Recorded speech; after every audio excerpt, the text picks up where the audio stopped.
My comments very short and look for some quick fire round during the question answers.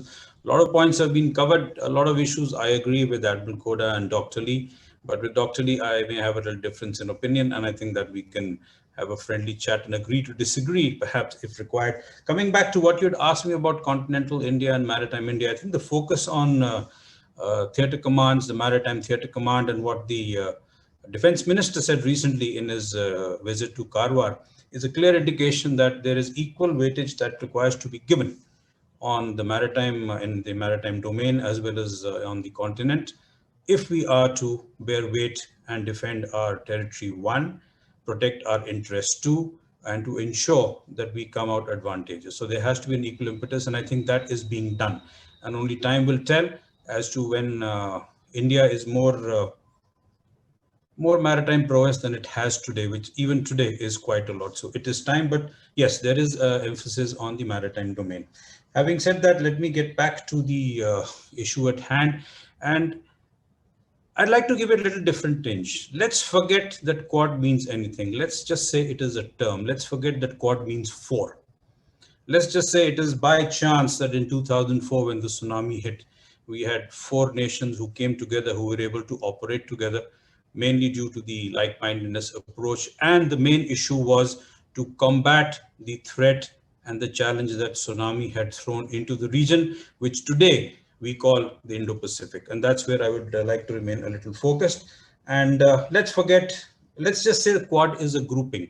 But I'll borrow a line from Clausewitz here when he talked about alliances. And he said that alliances are either a body of equals or it is led by a hegemon.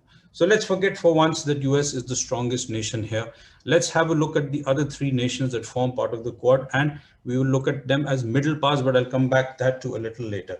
The whole issue where Quad comes and we remain, say, China-centric, and we remain focused on military power is because of the initial QSD issue, quadrilateral security dialogue.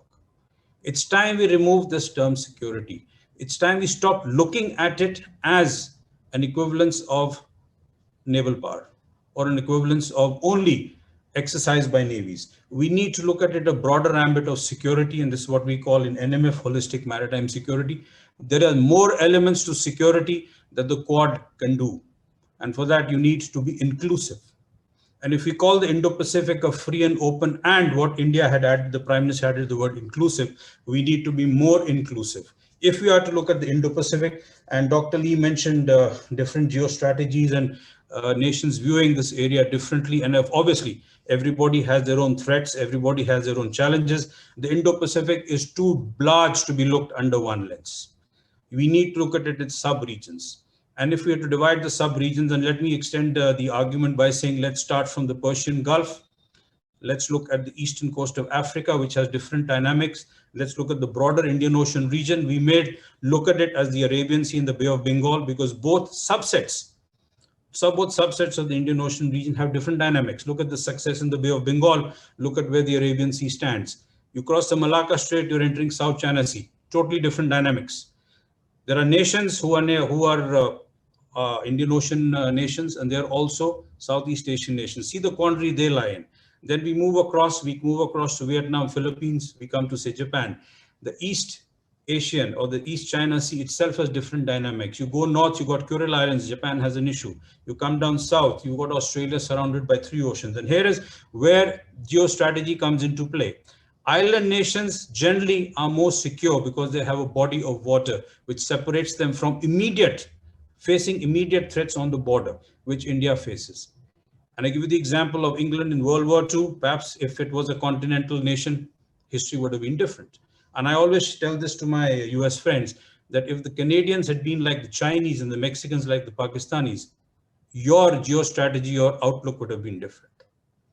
And that is where if nations understand this aspect, they will understand where does India come from. And of course, we stand by a strategic autonomy. When you look at our relationship with the US, it's been a roller coaster ride, right from the days of independence. It's only after around the turn of the century, around 2000, when things started changing. We signed a lot of agreements, yes, but I'm drifting away from my main issue out here. So the idea is that the moment you mention navies, the moment you mention Malabar, the moment you mention China, the moment you look at Quad as a hard security aspect, nations tend to get scared. What are the ASEAN nations been saying? Do not force us to take sides. They're in agreement that Quad does bring some amount of stability or security angle with them. But they always say, do not expect us to take sides. When you look at their geography, we can understand why. Therefore, if we are to make Quad a success, if we are to see the Quad prospering, then we need to look at other security issues. Let it be economics. Let it be climate change. Some has been mentioned by Admiral Koda, right? Let's look at the effects of climate change. Let's look at blue economy. Let's look at making the Indo-Pacific a favorable and positive maritime environment or a continental environment for all nations to prosper together. And that linchpin could be the Quad. But for that to be the Quad, you need to look at something else. And here is where I bring in the issue of middle powers, middle power Quad. Most of the nations in Indo-Pacific, and if I take the definition of Barry Buzan from his regional security complex theory, then I would say in the broader Indo-Pacific, Japan, India, Australia are middle powers. Most of the nations in the Indo-Pacific are middle powers. They may have a stronger variation or a stand within their immediate neighborhood like India has, Japan has, Australia has, but we remain middle powers. And if you engage middle powers, then on the same balance, on the same level, there's a better understanding. And therefore, I think it is time that we start to look at Quad Plus. And this is what Admiral Koda had mentioned. I'm fully for it. It may be too premature for it to come about, but I am very sure its time will come. So you need to look at other nations. Even in the meetings, even in the various meetings that have been mentioned, including Quad meetings, other nations have been invited directly or indirectly. So therefore, the doors are open.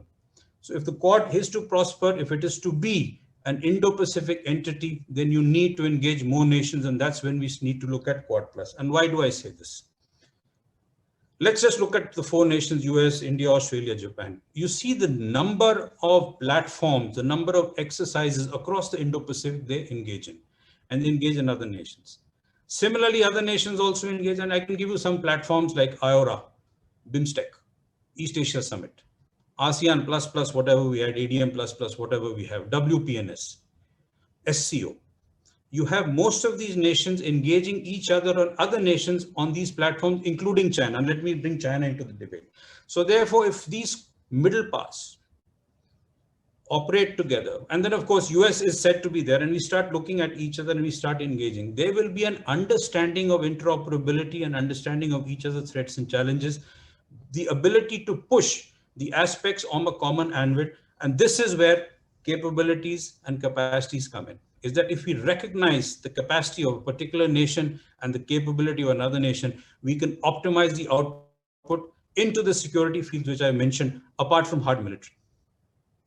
And therefore, you will have a sort of a level playing field, if I can call that, across the Indo-Pacific. All nations, again, you just look at the number of bilateral, trilateral agreements. Now we've got India, Japan, Australia. We've got India, Australia, France coming in. We've had the four Quad nations doing a maritime exercise in the Bay of Bengal, La Perouse with France. We've got a Royal Naval Flotilla coming into this area shortly. And then, of course, we're going to have engagements with them. So it's time to look beyond four. It's time to look beyond hard military. It's time to look at an acceptable aspect that all nations who are a little wary of the security element in QSD or in Quad itself, to get them on board. And that, to my mind, is the future of Quad. And I would just like to end by saying this, that Dr. Lee, you mentioned net security provider. That's one point I had. You know, how do you define net security provider? I was party to the revision of the Indian Maritime Security Strategy document. We attempted to define maritime net security provider to explain to the whole world what we meant by it. But more importantly, nobody can do it alone. So therefore, it has to be a cooperative effort. And that is where, again, you need to engage more nations. Therefore, we need to expand Quad. We need to look at Malabar separately. Let's not mix it up with Quad. Let's not frighten nations who may be a little wary of taking sides. How will China view us? We've had a long discussion on China. Therefore, the The effort should be to make the Indo-Pacific and the sub-regions ensure that we have a favorable and positive environment that will enable the nations to progress together. And to give you an example, India's initiative on the Indo-Pacific Oceans Initiative, I might call it. We have Japan, who has taken on one pillar. We have Australia, who's taken on a second pillar. We have France, who's recently come on board and taken a pillar. India is looking at one. There are 7 pillars, 5 are taken. It's not that only one nation will look at each pillar. So we have initiatives like this. This is all part of the Indo-Pacific. These can be merged into one entity and looked at. And everybody, and the buzzword is inclusive. Unfortunately, on all statements by nations except India, everybody uses free and open. India uses free, open, and inclusive. Let's not make the Quad exclusive. Let's not make Malabar exclusive. Let's not make anything exclusive. Let's get more and more inclusive nations on board. I pause here. Thank you. Thank you, Captain Parmar.